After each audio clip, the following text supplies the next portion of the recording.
Praise లో దేవుని నామమునకు మహిమ కలుగునుగాక. మహాగణుడైన యేసయ్య నామం పేరిట మీ అందరికీ ప్రత్యేకమైన వందనాలు తెలియజేస్తూ ఉన్నాను. ఉదయకాల సమయం ముందు దేవుని వాక్యంలోనికి వెళ్దాం. ప్రార్థన. ఆశ్చర్యకరుడా, ఆలోచనకర్త, నీకు స్తోత్రాలయ్యా.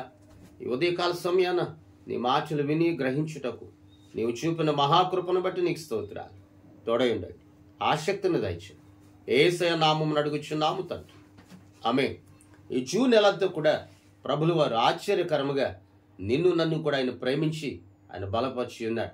ఈ విశ్రాంతి దినమందు దేవుని సన్నిధిలో దేవుని నామాన్ని స్తుతించడానికి, దేవుని నామాన్ని గణపరచడానికి కృప చూపిన దేవునికి మహిమ కలుగునుగాక. ఈ నెల చివరపు దినము వరకు కూడా, అనగా ఈ 30 దినాలు కూడా శ్రమలు, కష్టాలు, దుఃఖాలు, ఆవేదనలు ప్రతి దాని నుండి కూడా నీవు నేను ఆరాధించుచున్న నా దేవుని కృప నీకు నాకు కూడా తోడయ్యింది గనుకనే నేటి వరకు సజీవులుగా ఉన్నాం. వాక్యంలోనికి వెళ్దాం. మత్తయి సువార్త 5వ అధ్యాయం 13వ వచనాన్ని చదువుకుందాం. మీరు లోకమునకు ఉప్పై ఉన్నారు. ఈ మాటను మనం జ్ఞాపకం చేసుకుందాం. మీరు లోకమునకు ఉప్పై ఉన్నారు. ఉప్పు అనగా అది సారవంతమైనది. అది దేనికైనా సరే సారవంతమైనటువంటి జీవాన్ని కలుగు చేస్తుంది. ప్రతి మనిషి కూడా తిరుచి ఉన్నటువంటి ఆహార పదార్థాల్లో దాన్ని వాడుతున్నప్పుడు అది రుచికరమైనటువంటి అనగా అది రుచిని కలుగు చేస్తే, కొన్నిటిని వాడుకునే విషయంలో, దాచిపెట్టే విషయంలో, భద్రపరిచే విషయంలో కూడా వాటిని పాడవకుండా కూడా కాపాడగలిగేది ఉప్పు. కానీ ఇక్కడ అంటాడు కదా, ఉప్పు సారవంతమైనది. మీరు లోకమునకు ఉప్పై ఉన్నారు. మీరు లోకమునకు సారవంతమైన ప్రజలుగా, సారవంతమైన విశ్వాసులుగా ఉన్నారు అని సెలవిస్తూ ఉన్నాడు. ఉప్పు దేవుని వాక్యమునకు సాదృశ్యం. అనగా దేవుని వాక్యం నీ జీవితంలో, మన జీవితాల్లో లేకపోతే, దేవుని వాక్యము ద్వారా మనం నడిపించబడకపోతే, దేవుని వాక్యము ద్వారా మనం అడుగు పెట్టబడకపోతే మనము వర్ధిల్లం, మనం వికసించం. నేటి దినము వరకు కూడా, అనగా సుమారు 6వ నెల ఈ దినముతో గడిచిపోతుంది, గతించిపోతుంది. మరొక దినములోనికి, మరొక రోజులోనికి, మరొక నూతనమైనటువంటి రోజులోనికి మనం అడుగు పెట్టబోతూ ఉన్నాం.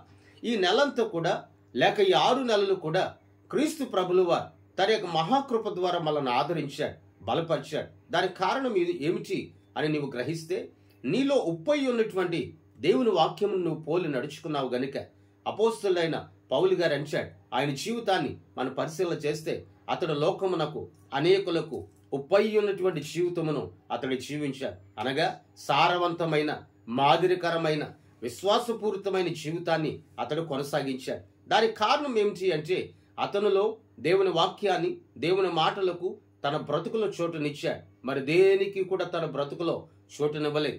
నేటి దినాన్న వాక్యమును పోలి నడుచుకుంటున్న నీవు కూడా పౌలు గారు దేవుని పోలి ఏ రీతిగా నడుచుకున్నాడో, నీ ఆధ్యాత్మికమైన జీవితంలో నీవును ఆయన పోలి నీవు నడుచుకున్నప్పుడు, వాక్యమును పోలి నీవు నడుచుకున్నప్పుడు లోకమునకు ఒప్పుగా నీవు జీవించగలుగుతావు. అనగా అనేకులకు మాదిరిగా, చీకటిలో ఉన్న వారికి వెలుగుగా, ఇదిగో నశించిపోతూ ఉన్న వారికి ఒక పరిశుద్ధునిగా, నశించిపోతూ ఉన్న వారిని ఒక శ్రేష్టమైన మార్గంలో నడిపించే వ్యక్తిగా నీవు అగపడగలుగుతావు. అందుకే ప్రభులు వారు అంచాడు, మీరు లోకమునకు ఉప్పై ఉన్నారు.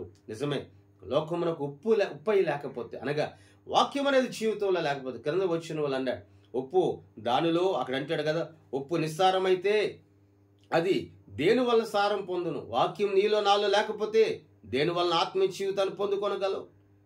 దేని ద్వారా ఆత్మకార్యాలు, దేని ద్వారా నీతి కార్యాలు పొందుకొనలేము కదా. నిస్సారమైన జీవితం కాదు, సారం కలిగిన జీవితంతో జీవిందాం, బ్రతుకుదాం. ఈ వాగ్దానం నీ జీవితంలో నీరు కట్టి ఫలించేదగాక. ప్రార్థన. ప్రియ పరలోకపు తండ్రి, నీకు స్తోత్రాలే. ఆశ్చర్యకరుడా, నీకు స్తోత్రాలు. ప్రభు, ఇదిగో మీరు లోకమునకు ఉప్పై ఉన్నారని సెలవిచ్చారు. మేము లోకమునకు అనేకులకు మాదిరికరముగా, చీకటిలో ఉన్న వారికి వెలుగుగా ప్రభు ఉండుటకు సహాయం చేయండి. వాక్యం మా జీవితాల్లో నీరు కట్టి ఫలించను, బలపరచండి, భద్రపరచండి, శక్తిని దయచేయండి, ఆరోగ్యంను దయచేయండి, నడిపించమని యేసయ్య నామమున అడుగుచున్నాము తండ్రి, ఆమేన్. దేవుని సన్నిధి మీ అందరికీ సదాకాలం తోడయండి, నడిపించును గాక.